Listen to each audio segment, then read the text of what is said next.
늦은 저녁, 한적한 도심의 사거리, 자동차 한 대가 굉음을 내며 갈피를 잃고 질주하고 있습니다. 점점 속도가 빨라지더니 횡단보도를 건너려던 어린아이를 향해 방향을 틀었는데요. 그때 한 여자가 나타나더니 아이를 향해 달려듭니다. 어떤 사연이 있길래 이 여성은 위험한 상황에 스스로 뛰어든 것일까요?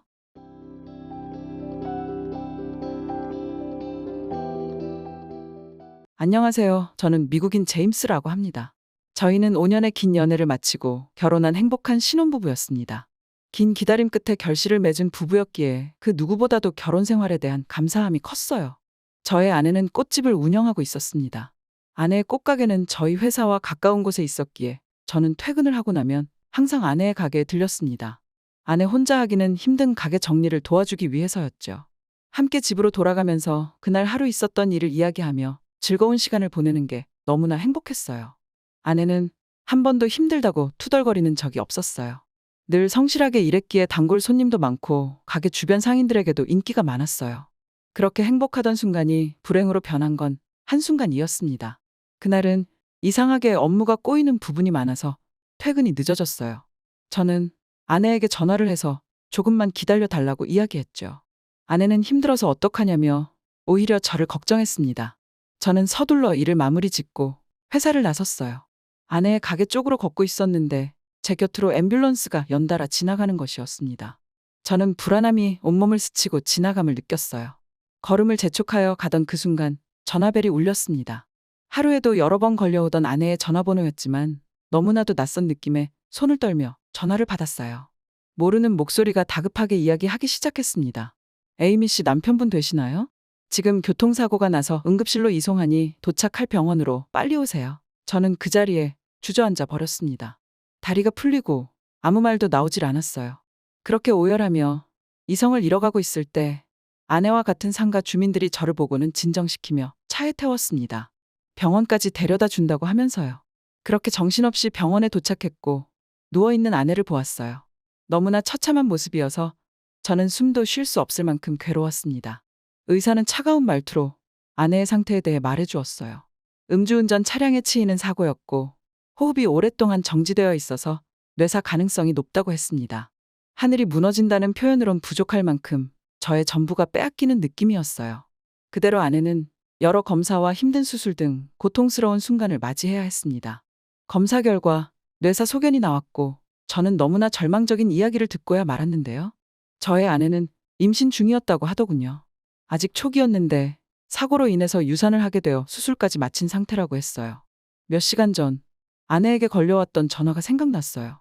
평소와는 다르게 너무나 들뜬 목소리로 오늘 저녁에 아주 멋진 선물을 준비했다며 일찍 오라고 했었거든요. 저는 말없이 눈물만 흘릴 수밖에 없었습니다. 아내도 아기의 존재를 알고 있었던 거죠. 그것이 너무나 가슴이 아팠습니다. 의사는 뇌사라고 말하지만 저는 분명 느낄 수 있었어요. 아내가 모든 것을 알고 있다는 것을요. 너무나 절망적인 상황이었지만 힘을 내야만 했어요. 아내를 지켜야겠다고 생각했죠. 나의 모든 행운을 다 끌어서 기적적으로 아내가 다시 깨어나기만을 바라고 또 바라며 곁을 지켰습니다. 그렇게 정신없는 시간을 보내는데 어느 조그마한 남자아이와 부모로 보이는 사람들이 찾아왔어요. 너무나도 미안하고 슬픈 얼굴로 저를 바라보지도 못한 채 서 있었습니다. 저는 누구시냐고 물었고 아이 엄마는 어렵게 입을 뗐습니다. 사고가 있던 날 아들의 손을 잡고 횡단보도를 건너려고 서 있었는데 초록불로 바뀌자 어린아이는 손을 뿌리치고 혼자 건너려고 했다고요. 그 상황에 음주운전 차량이 아이를 향해 돌진했다고 했어요. 아이 엄마는 너무 놀라 아이를 붙잡으려 했지만 다른 손으로 이제 갓 100일 된 둘째가 타고 있던 유모차를 잡고 있어 그 자리에 얼어붙어 손도 쓸 수 없었다고 했어요. 그때 저의 아내가 혼자 건너려는 아이를 밀쳐내면서 대신 다친 거라고 하더군요. 그 이야기를 듣는데 제 마음은 한 번 더 찢어졌습니다. 아내는 뱃속의 아이의 존재를 알고 나서 마주치는 모든 아이들을 소중하게 바라보았을 겁니다. 저의 아내는 그런 사람이니까요. 그래서 아마 본인 몸이 어찌되든 신경 쓸 겨를도 없이 그 아이를 살리기 위해 본능적으로 뛰어들었던 것 같았습니다. 그분들이 돌아가고 저는 아내의 손을 잡고 잘했다며 엉엉 울었습니다. 다녀간 꼬마 아이가 반창고 정도만 붙일 정도로 부상이 경미해서 너무나 다행이라고 아내에게 이야기해 주었어요. 그 순간 아내의 눈이 조금 움직이는 것 같았습니다. 저는 의료진을 호출했어요. 방금 눈이 움직였다고 말했죠. 그러나 반응은 냉담했습니다. 잘못 본 사람 취급하며 차갑게 쏘아댔어요. 그러면서 장기기증 동의서에 대해 설명하기 시작하더군요. 더 늦기 전에 서명해준다면 많은 사람들에게 큰 도움이 될 거라면서요. 어처구니가 없어 말이 안 나왔습니다. 보호자의 말은 안중에도 없고 아직 살아 숨쉬는 저의 아내의 장기에만 관심이 있는 것 같은 태도에 너무나 화가 났습니다. 하지만 한편으론 내가 정말 잘못 봤나? 라는 생각도 들었죠. 그러고 있던 와중 옆 환자의 보호자로 보이는 동양인 여성이 말을 걸어왔습니다. 확실히 보신 게 맞느냐고요. 저는 화가 났지만 그렇다고 대답했어요. 그랬더니 그 여성분은 저에게 가까이 다가와 진지한 표정으로 앉아서 믿을 수 없는 이야기를 하기 시작했습니다. 본인은 한국의 의사이고 이름은 지니 씨라고 했어요. 현재는 미국에 계신 어머니가 아프셔서 간호 중이라고 하더군요. 그러면서 옆에서 종종 제 아내의 상태를 보았는데 제가 잠시 자리를 비웠을 때 본인도 저희 아내가 눈을 움직이는 것을 목격했고 제가 돌아오기 바로 전에는 아주 조금이지만 실눈을 뜨고 있는 것처럼 보였다고 했어요. 여러 가지 검사를 더 해봐야 해서 섣부르게 말하기는 조심스럽지만 뇌사가 아니라 감금 증후군일 수도 있을 것 같다고 했죠. 보호자가 도착하면 이야기를 해주려고 했는데 손님들도 다녀가고 너무 정신없어 보여서 기다리고 있었다고 했어요. 저는 정말이지 온몸에 전율이 흘렀습니다. 이대로 아내와 이별을 하지 않아도 될 수 있을 거란 희망감이 들었죠. 그럼 이제 어떻게 해야 하느냐고 물었더니 이 병원 말고 더 큰 병원으로 옮겨서 검사를 다시 받아보라며 검사 목록까지 알려주었어요. 필요하면 이송 씨 함께 가주겠다고까지 했죠. 저는 너무나 놀랍고 고마웠습니다.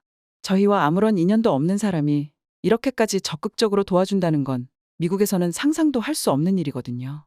그 한국 의사분의 말대로 저희는 더 큰 병원으로 옮겨 검사를 받았고 결과는 역시나 뇌사가 아닌 감금 증후군이었습니다. 저의 아내는 의식은 온전히 살아있는데 전신마비로 인해 외부 자극에 전혀 반응을 할 수 없는 상태로 누워만 있었던 것이죠. 뇌와 몸의 대화가 끊어진 상태라고 했습니다. 이런 상황에서는 최대한 빠른 검사로 정확한 진단이 중요하며 발병 후 한 달 이내에 물리치료와 발성치료, 호흡치료 같은 재활치료를 시작해야만 기능 회복을 기대할 수 있다고 했어요. 사실 이게 다 무슨 말인지 너무나 혼란스러웠어요. 이런 일들이 진짜 일어날 수 있는 건지 도저히 믿어지지 않았죠. 그렇게 제가 이해하기 어려운 부분들에 대해서 지니 씨는 차근차근 알아듣기 쉽게 설명해주며 저를 진정시켰습니다. 그러고는 지속적으로 희망적인 응원을 해주었어요. 그렇게 한국인 의사 지니 씨 덕분에 저도 힘을 내어 아내의 재활을 돕기 시작했고 열심히 치료한 덕인지 저의 아내는 기적적으로 눈을 뜨고 눈 깜빡임으로 의사 표현을 하는 데까지 호전되었습니다. 그러한 모습을 보러 온 지니 씨는 저만큼이나 기뻐했어요. 너무나 축하한다며 더욱 열심히 재활하면 분명 더 좋아질 거라고 했죠. 그러면서 본인은 이제 일주일 뒤에 다시 한국으로 돌아간다고 했어요. 어머니도 많이 회복되어 퇴원하시고 통원 치료가 가능해졌으니 본인은 이제 한국으로 돌아간다고 했습니다. 저는 너무나 고맙고 아쉬운 마음에 눈물이 날 것 같았어요. 저는 도움을 받으면서도 너무나 궁금했던 것에 대해 물어보았습니다. 아무런 사이도 아닌 저희 부부를 이렇게까지 도와준 이유가 뭐냐고요. 그랬더니 지니 씨는 따뜻한 미소로 대답했어요. 한국에서는 환자들이 입원을 하면 보호자들끼리 서로 많은 의지를 한다고요. 고된 병원 생활에서 서로의 안부를 묻고 힘든 부분을 공유하며 토닥여주면서 버틴다고 하더군요. 실제로 그러한 인연은 퇴원하고도 지속돼서 병원 동기라는 우스갯소리도 있다고 했죠.